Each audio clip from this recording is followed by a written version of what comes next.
Hello everyone, and welcome to lesson 4.4, which is solving two-step equations. So previously in this chapter, we've talked about how to solve one-step equations using addition and subtraction, and then solving one-step equations using multiplication and division. So now we're going to put both, or one of each, one multiplication and division, and then one addition and subtraction into the same problem, making you have to do two things in order to solve for your variable. To solve these problems, you will always follow the same process. That process, step one, is take care of any addition and subtraction. We're going to do the same thing we did in the previous lesson. Take what the problem gives us. If I see addition, then I'm going to do subtraction. If I see subtraction, then I'm going to do addition.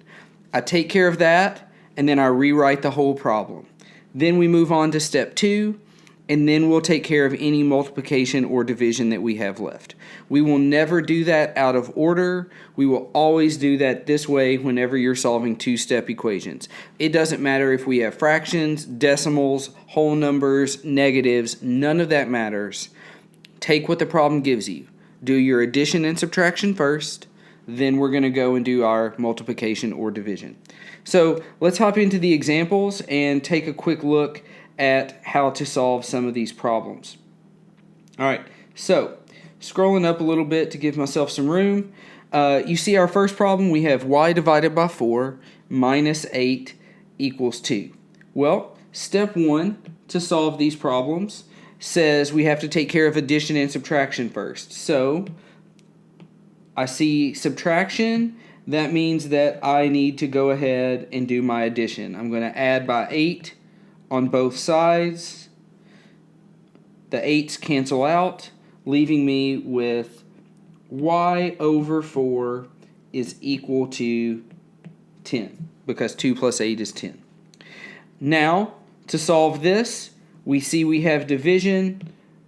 To take care of this, we do the opposite. And since we're dividing by 4, to solve, we're going to multiply by 4 on both sides. 4's cross out. That leaves me with y. 10 times 4 is equal to 40. And we get to our answer. So again, it was two steps because first we saw subtraction, we did addition. In the second step, we saw division, so we did the opposite, which was multiplication. All right, moving on to number 2. Number 2, we have 4x minus 19 is 15. So if we remember back, 4x is really 4 times x, and then we have minus 19. Step 1 is take care of any addition and subtraction. I see subtraction, so I'm going to do addition. So I'm going to add 19 to both sides. The 19's cancel on the left, leaving me with 4x, or 4 times x. And then, since we're adding 19 to the right, that's going to give me 15 plus 19, which is 34. To solve this now, I have 4 times x is equal to 34. The opposite of multiplication is division, so I'm going to divide both sides by 4. And I end up getting that x is equal to 34 over 4. Now the thing is we can reduce that. 34 over 4 will reduce to 17 over 2. And that is your final answer, since we can divide the numerator and the denominator by 2. Okay, number 3, we have decimals. A lot of times people think that decimals mean we have to do something different. That is not the case.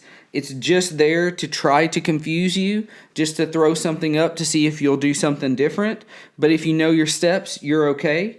So again, we have 1/3 x minus 0.7x is equal to 12. Now, before we start just trying to jump in to a problem, we need to check it and make sure that there's nothing else that we can do. And if we take a good look, we notice that both terms have x's. And as we've covered before, if they have the same variable after them, we can combine them. This is just combining like terms. So if we were to subtract 1.3 minus 0.7, we will end up getting 0.6. Let me switch over to my pen. We end up getting 0.6x is equal to 12. All right? So sometimes we can combine like terms before we ever even have to worry with solving two-step equations. So 1.3 minus 0.7 is 0.6. 0.6x is equal to 12. We know here that after we've combined those like terms, 0.6x is really multiplication, so I divide by 0.6 on both sides, and that ends up leaving me with x is equal to 12 divided by 0.6, and 12 divided by 0.6 is equal to 20. And now that we've done those two steps, we can see how that ends up working out in our favor. All right, so again, combining like terms is something we might have to look out for, right? It's not just fair anymore for you guys to only be asked about things that are covered in this one section. If we've covered it in the past, it's probably going to come back. We can't forget about it. Okay, number 4. Number 4 says 2 equals negative 4 plus x divided by 6. So again, we don't have like terms. There's nothing we can combine here. We got to go to our two-step process to solve. And our two-step process to solve says we have to take care of addition and subtraction first. Now, our piece that has addition is right here. We know that we're adding that negative 4. So this does confuse a lot of people, which is why this example is here.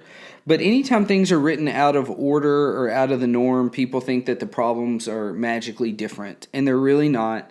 We just have to take things as they come. So take the problem, take whatever the problem gives you. If I know I'm adding a negative 4, the way to cancel out a minus 4 is to add 4. And the reason why is because 4 minus 4 is 0, negative 4 plus 4 is 0, however you want to look at it. So I'm going to add 4 to the right-hand side. I'm going to add 4 to the left-hand side. Negative 4 and plus 4 cancel out, which is our goal. 2 plus 4 is 6. And now 6 is equal to x divided by 6. We're on to our second step here. Our second step is x divided by 6 is equal to 6. Since we have division in the problem, to get rid of the division, we're going to multiply. On the right-hand side, the 6's cancel, leaving me with x. On the left-hand side, 6 times 6 is 36. And there you go. Now we move on to number 5. Number 5 says 2x plus 3 minus parentheses 4x minus 1 equals 12. Now, it's really important, and I want to draw your attention to these parentheses with the minus sign. You will see this quite a bit in math problems, and anytime you see minus and then parentheses, that means we are subtracting all of that stuff. And if we remember back into chapter 3, anytime we have a minus and then parentheses or maybe even a number outside the parentheses, we need to distribute that through. So we're going to take that negative and distribute it through. Because then once everything is written plainly without a parenthesis in it, we might be able to combine some like terms. So by distributing that out, we get 2x plus 3 minus 4x minus negative 1. And all that's equal to 12. Well, what that allows me to do is draws my attention to these two minuses that are next to each other. Those two minuses next to each other means I can rewrite the problem as 2x plus 3 minus 4x plus 1 equals 12. And now we can do some combining of like terms. We see that we have our x terms that are together. We also have our numbers that are considered like terms. So writing all that out, 2x minus 4x is negative 2x, and 3 plus 1 is 4. So now we have negative 2x plus 4 is equal to 12. And it's now time to solve. So to solve that out, our first step is to take care of addition and subtraction. So we're going to subtract 4 from both sides. On the left, the 4's cancel out. That leaves me with negative 2x. On the right-hand side, we have 12 minus 4, which is equal to 8.